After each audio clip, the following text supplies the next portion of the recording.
আসসালামু আলাইকুম। বার্তা নির্যাসে সবাইকে স্বাগতম। নির্বাচনে সব দলকে অংশ নেওয়ার আহ্বান মির্জা ফখরুলের। গণতান্ত্রিক ব্যবস্থাকে সমুন্নত রাখতে সব রাজনৈতিক দলকে আগামী জাতীয় নির্বাচনে অংশ নেওয়ার আহ্বান জানিয়েছেন বিএনপির মহাসচিব মির্জা ফখরুল ইসলাম আলমগীর। শনিবার ২৫ অক্টোবর দুপুরে রাজধানীর শিল্পকলা একাডেমিতে নয়া দিগন্তের প্রতিষ্ঠা বার্ষিকী অনুষ্ঠানে এই আহ্বান জানান তিনি। বিগত ফ্যাসিস্টের আমলে বিএনপির ৭ লাখ কর্মীকে মিথ্যা মামলা দেওয়া হয়েছে, ২০,০০০ কর্মীকে খুন করা হয়েছে এবং অনেককে গুম করা হয়েছে বলে অভিযোগ করেন বিএনপির মহাসচিব। দর্শক, আরও সংবাদ পেতে আমাদের চ্যানেলটি সাবস্ক্রাইব করে আমাদের পাশেই থাকুন।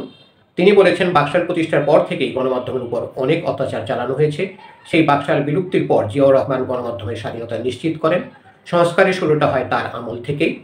ফখরুল বলেন, বিগত ফ্যাসিবাদী সরকারের আমল থেকে নয়া দিগন্তে সংগ্রাম করে গেছে। এই পত্রিকার কর্মীরা অনেকভাবে দেশের মানুষের আকাঙ্ক্ষা পূরণে অবদান রেখেছেন। জুলাই গণ অভ্যুত্থানের শহীদদের শ্রদ্ধা জানিয়ে ফখরুল বলেন, নির্বাচনের ঘোষণা হয়েছে, আশা করছি এর মধ্যে সংস্কারী বিষয়গুলি নিষ্পত্তি হয়ে গেছে। গ্রহণযোগ্য নির্বাচনের মাধ্যমে গণতান্ত্রিক প্রক্রিয়ার আমাদের উত্তরণ ঘটবে। ধন্যবাদ সবাইকে এতক্ষণ ধরে আমাদের পাশে থাকার জন্য। পরবর্তী সংবাদ পেতে আমাদের চ্যানেলটি সাবস্ক্রাইব করে আমাদের পাশেই থাকুন।